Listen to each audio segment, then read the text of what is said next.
BJP MP అడిగిండు ఒక ఆయన ఏమని, అసలు కేసీఆర్ ప్రభుత్వం చేసిన అప్పు ఎంత కేంద్ర ప్రభుత్వాన్ని బీజేపీ ఎంపీ అడిగిండు. ఏం చెప్పారు ఎరికేనా? 2,80,000 కోట్లు. మావు కేసీఆర్ అప్పు చేసిండు, 2,80,000 కోట్లు అప్పు చేసిండు కేసీఆర్. చేసి ఏం చేసిండు? 70 లక్షల మంది రైతుల ఖాతాల్లో 73,000 కోట్ల రూపాయలు రైతు బంధు రూపంలో వేసిండు. అవును, కేసీఆర్ అప్పు చేసిండు. చేసి ఏం చేసిండు?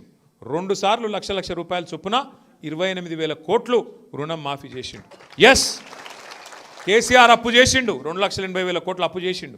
ఏం చేసిండు? మీ కాంగ్రెస్ వాళ్ళు మొత్తం కరెంటును ఖరాబ్ చేసిపోతే 10 ఏళ్ళు రైతుకు 24 గంటలు ఫ్రీ కరెంట్ ఇచ్చి 50,000 కోట్ల రూపాయలు సబ్సిడీ రూపంలో కట్టిండు. అట్లాగే కేసీఆర్ అప్పు చేసిండు. ఏం చేసిండు? 15 లక్షల మంది ఆడపిల్లల పెళ్లి నెలకు ₹1,00,000 చొప్పున ఇచ్చి 15 లక్షల మంది ఆడపిల్లల లగ్గం చేసిండు. అవును, కేసీఆర్ అప్పు చేసిండు.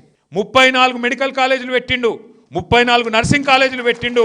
ఊరూరికి మన పిల్లగాళ్ళు డాక్టర్లు మళ్ళా బ్రహ్మాండంగా అయ్యేటట్టు వాళ్ళ కాలేజీలు కట్టించిండు. ఎస్, కేసీఆర్ అప్పు చేసిండు. 1022 గురుకుల పాఠశాలలు పెట్టిండు.